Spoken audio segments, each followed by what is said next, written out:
छत्तीसगढ़ में कृषि विकास और किसान कल्याण को लेकर राज्य सरकार लगातार नई पहल कर रही है। कृषि मंत्री रामविचार नेताम ने प्रेस कॉन्फ्रेंस में पिछले 2.5 वर्षों की उपलब्धियों और सरकार की योजनाओं की जानकारी दी। उन्होंने कहा कि किसानों को आधुनिक तकनीक से जोड़ने, जल संरक्षण और फसल विविधीकरण को बढ़ावा देने पर सरकार का विशेष फोकस है। पत्रकार वार्ता यानी प्रेस कॉन्फ्रेंस में कृषि मंत्री रामविचार नेताम ने बताया कि 1 जून से 30 जून तक प्रदेश में कृषि संकल्प अभियान चलाया गया। अभियान के तहत किसानों को जल संरक्षण, प्राकृतिक संसाधनों के संवर्धन और कम पानी वाली फसलों की खेती के लिए जागरूक किया गया। उन्होंने बताया कि अभियान का सकारात्मक असर देखने को मिला है और बड़ी संख्या में किसानों ने गर्मी के मौसम में धान की जगह मक्का, मूंगफली, सरसों, उड़द और अन्य दलहन तिलहन फसलों की खेती को अपनाया है और इससे पानी की बचत के साथ किसानों के लिए आय के नए अवसर भी बढ़े। कृषि मंत्री ने कहा कि किसान अब नई तकनीकों और सरकारी योजनाओं का लाभ देने के लिए खुद आगे आ रहे हैं। खेती में ड्रोन तकनीकी के इस्तेमाल को बढ़ावा दिया जा रहा है, जिससे कम समय में बड़े क्षेत्र में कृषि कार्य किया जा सकता है। केंद्रीय कृषि मंत्री शिवराज सिंह चौहान के मार्गदर्शन में प्रदेश में जैविक खेती, कृषि विविधीकरण और आधुनिक कृषि पद्धतियों को प्रोत्साहित किया जा रहा है। सरकार का लक्ष्य कृषि क्षेत्र को अधिक टिकाऊ और किसानों के लिए लाभकारी बनाना है।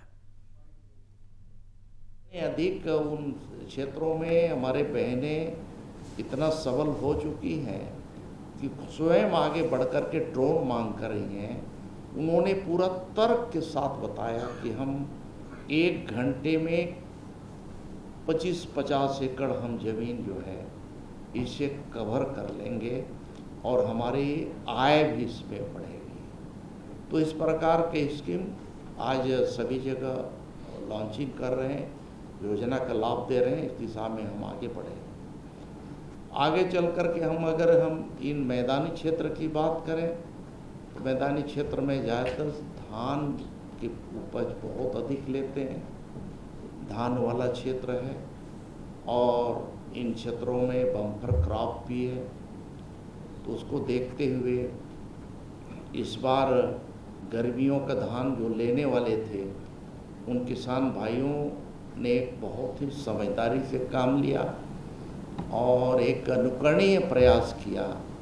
बहुत सारे गांवों में लोगों ने तय किया कि इस बार हम गर्मियों का धान नहीं लेंगे, कम लेंगे। उसके जगह में तिलहन के खेती लिया, मूंगफली के खेती लिया, मक्का का खेती लिया और कहीं कहीं हो सका तो सरसों और अन्य दलहन में मसूर वगैरह की खेती भी, उड़द की खेती लेने का प्रयास किया।